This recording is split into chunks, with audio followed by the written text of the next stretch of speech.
When USAF veteran James Calloway refused to pay bogus HOA fees, power-hungry HOA president Mark Holloway orchestrated a fraudulent foreclosure, stealing his home right out from under him.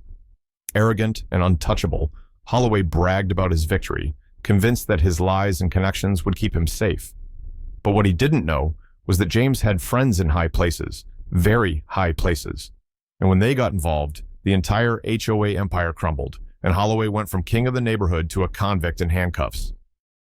James Calloway had faced enemies before: Taliban fighters in the mountains of Afghanistan, Iraqi insurgents on the outskirts of Fallujah, corrupt officials with too much power and too little conscience. But he had never, in his wildest dreams, imagined that one of the biggest betrayals of his life would come from the very neighborhood he called home.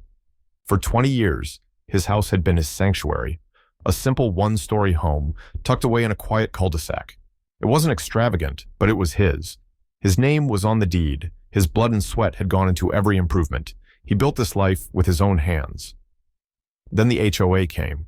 At first, they seemed harmless, just a group of overly involved neighbors who took their flower beds and lawn symmetry way too seriously. Community beautification, they called it, keeping property values high. James didn't give a damn about that. He wasn't here to impress anyone. He kept his lawn neat, his house clean, and he never once caused trouble. He just wanted to live in peace. But that wasn't enough for the HOA. One day, he found a pamphlet in his mailbox. "Welcome to the HOA," it read in big, cheerful letters. Inside, it listed a set of mandatory rules and regulations, along with a monthly fee of $250. James tossed it in the trash.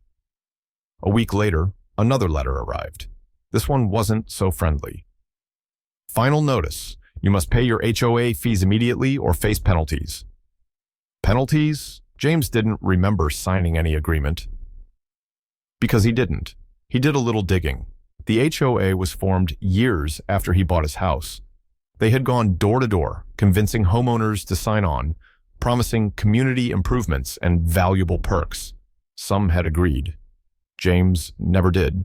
Yet, according to Mark Holloway, the HOA's self-important president, that didn't matter. The harassment begins. After that, the fines started coming. $50. Non-regulation mailbox, the same mailbox he had for 2 decades. $100. Tree overgrowth. The damn tree had been there longer than the HOA. $200. Failure to comply with community standards. What standards? $500. Refusal to pay HOA dues. James ignored them. Then came the letters, then the threats, then the legal notices, each one more aggressive than the last. And still, James stood his ground. He had fought for his country. He had bled for his freedom. He wasn't about to let some pencil-pushing suburban dictator steal it from him now. But Mark Holloway? He wasn't used to being defied. The day everything changed. It was a Wednesday afternoon. James had just returned from the grocery store, carrying bags of steak, eggs, and a 6-pack of his favorite beer. Duke, his old Labrador, sat in the passenger seat, tongue lolling, happy just to be along for the ride. He pulled into his driveway, reached for the garage remote, and froze. His garage was locked. His front door was locked. And then he saw it. His furniture, his belongings, scattered across the curb like garbage. His bed, his couch, his TV, his books, his military medals, his uniform, all of it dumped on the street, exposed to the world like some forgotten roadside junk. His chest tightened. No. His eyes shot up to the bright red notice taped to his front door. Foreclosed. Property seized by HOA for unpaid fees. His breath caught. His hands trembled as he ripped the notice off. Unpaid fees. He never agreed to their fees. He never signed a contract. The blood in his veins turned ice cold, and then he heard the voice. "Tough break, Calloway." James turned slowly, his fists clenching, before he even saw the smug grin on Mark Holloway's face. The HOA president stood on the sidewalk, arms crossed, watching the scene unfold like a king surveying his kingdom. "You should have just paid the fines," Mark said, his voice dripping with condescension. James's heartbeat pounded in his ears. "You stole my house." His voice was low, steady, controlled, but there was an edge. the kind of edge a man gets when he's been pushed too far. Mark shrugged. Rules are rules. The rage boiled. It clawed its way up his chest, begging to be unleashed, but before James could take another step, a police cruiser pulled up.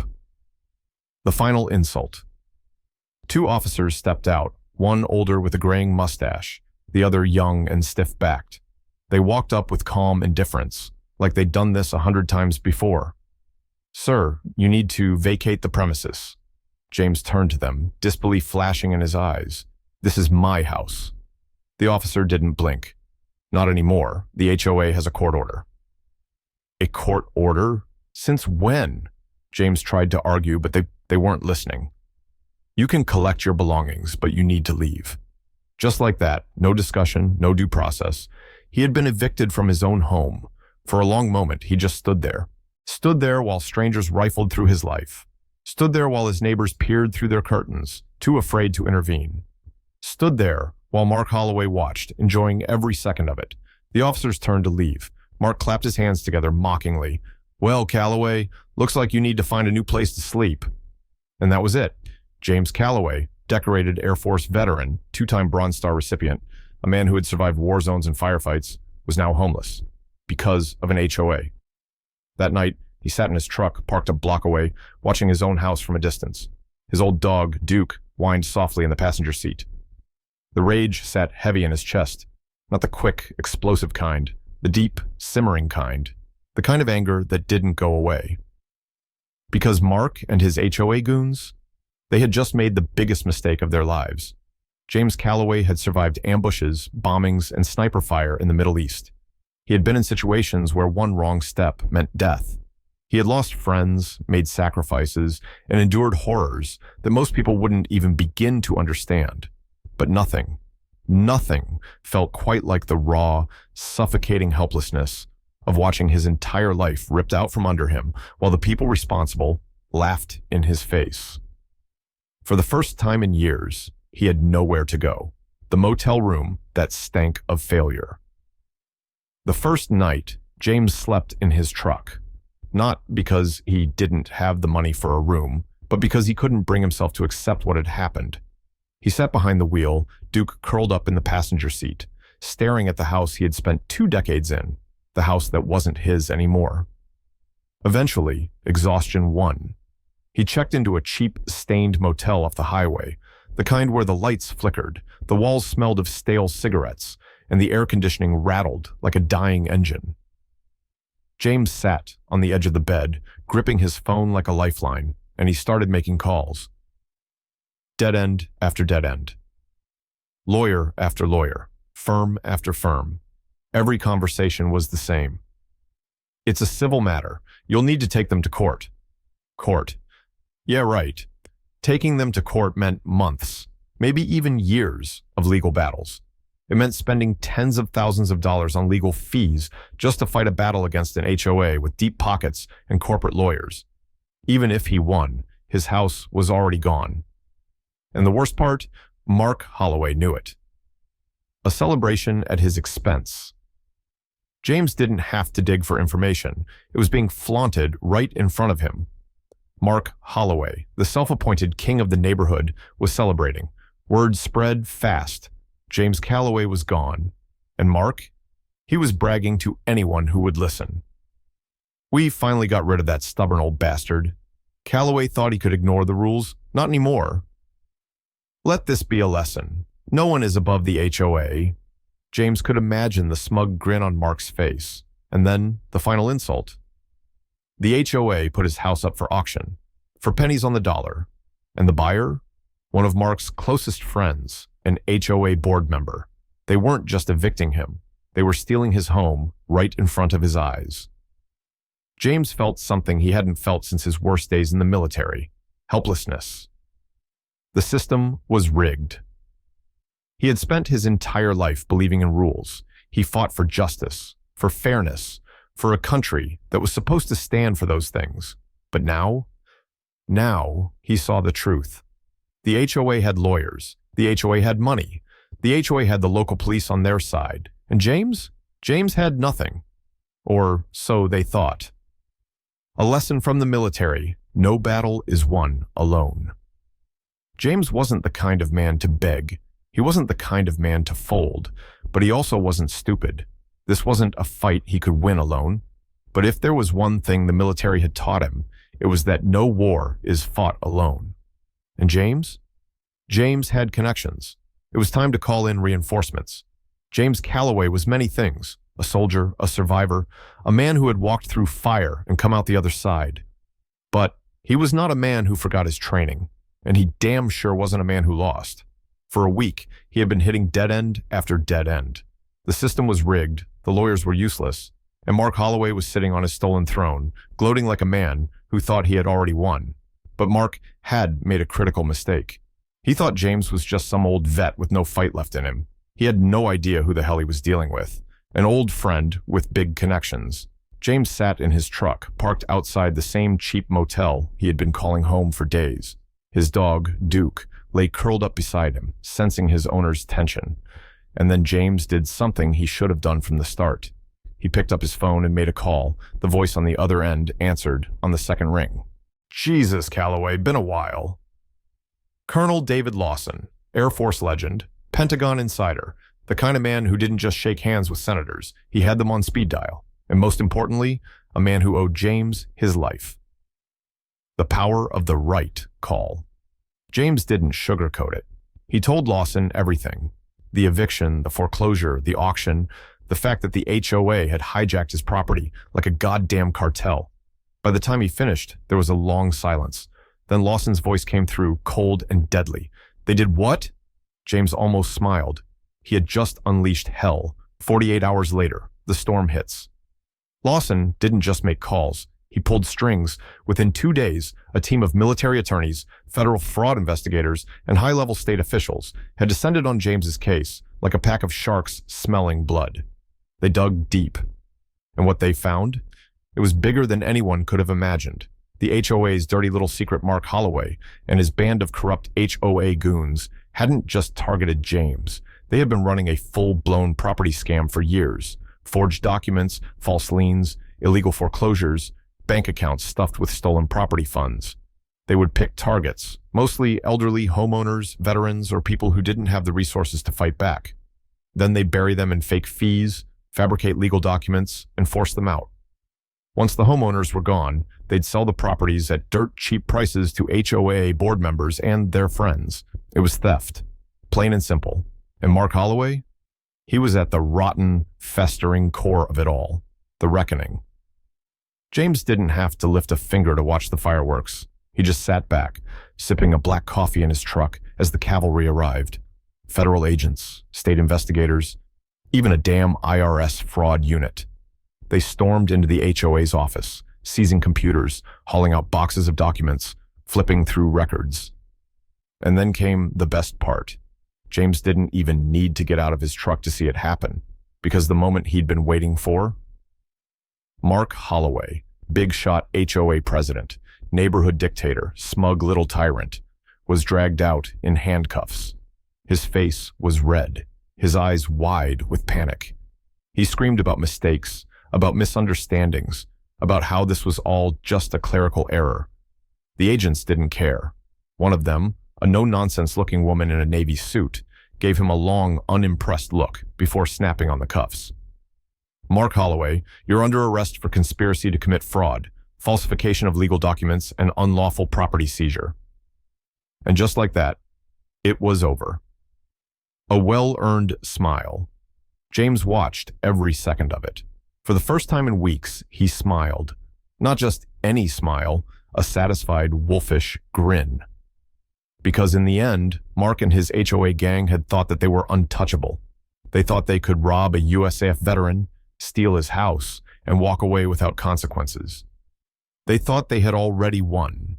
They were wrong. James Calloway had fought plenty of battles in his lifetime. Some were on foreign soil, where the enemy wore different colors and carried rifles. Others were internal, the kind that crept into a man's soul in the dead of night. But this was a different kind of war. It wasn't fought with bullets. It wasn't fought with fists. It was fought with patience, strategy, and the right allies. And now, it was over. The collapse of the HOA empire. The foreclosure on James's house was overturned within days. The judge barely even glanced at the case file before declaring the HOA's actions unlawful and fraudulent. James didn't just get his house back. He got everything back: his title, his property, his home. It should have been a victory worth celebrating. But James wasn't done, because while he had won, there were others, neighbors, elderly couples, single parents, who had been steamrolled by the same corrupt system, and James wasn't the kind of man to win a fight and leave others behind. So, while he signed the final paperwork reinstating him as the legal owner of his home, he set something else in motion. The lawsuits that crushed the HOA. Once James's case went public, the floodgates opened. People who had been too scared to speak up, too afraid of HOA retaliation, suddenly found their courage. And one by one, the stories poured in. An elderly widow who had lost her home because she couldn't pay an emergency neighborhood maintenance fee. A single father who had been fined into bankruptcy for having the wrong shade of roof tiles. A veteran, just like James, who had been harassed for years because his disability ramp was considered unsightly. And when they saw what had happened to James, how he fought back and won, suddenly they weren't afraid anymore. Together, they filed a class action lawsuit so massive it made national news. State attorneys, federal fraud investigators, even real estate regulatory agencies descended on the HOA like vultures, and when they started digging, they found dirt, dozens of illegal foreclosures, millions in stolen assets, fake liens, forged documents, backdoor deals. Mark Holloway and his little HOA crime syndicate had been treating the entire neighborhood like their own personal ATM. And now, they were about to pay the price. No more HOA, no more harassment. For 2 decades, Mark Holloway and his cronies had ruled the neighborhood like kings.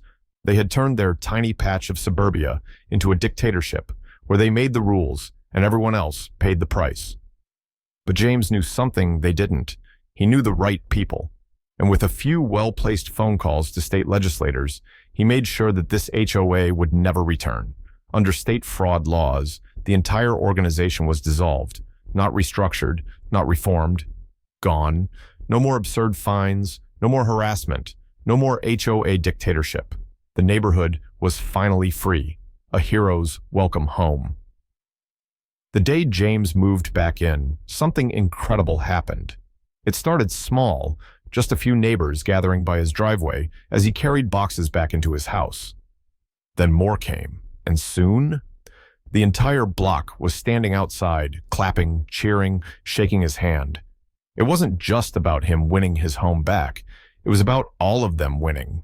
The HOA had kept them scared and silent for years, but now they had their voices back. One of his neighbors, an older man named Tom Henderson, raised a beer in the air and grinned. "Welcome home, Calloway. Damn glad to have you back." James smirked, taking the cold beer offered to him, and for the first time in weeks, he truly felt home. Karma comes for Mark Holloway. And Mark Holloway had gone from being the most powerful man in the neighborhood to a prisoner in an orange jumpsuit. Fraud, conspiracy, wire crimes, the works. His name was all over the news. His smug face, the same one that had grinned at James as he was thrown out of his home, was now plastered across every TV screen. Except now, it wasn't smiling. His kingdom, gone. His money, frozen. His future, a concrete cell and a roommate named Bubba. James didn't need revenge. The system had taken care of that for him. And watching Mark being dragged into court, surrounded by cameras, sweat pouring down his face. That was enough. A battle worth fighting. As the sun set over his rightfully restored home, James Calloway stood on his porch, Duke lying lazily by his feet. He let out a deep breath, taking in the quiet, the peace, the freedom. This wasn't just about one house. It was about principle, about standing up when no one else would, about fighting back against those who thought they were untouchable. He cracked open the beer in his hand, the crisp sound of the can hissing open like a victory cry. Some battles, they were worth fighting, and this was one hell of a victory.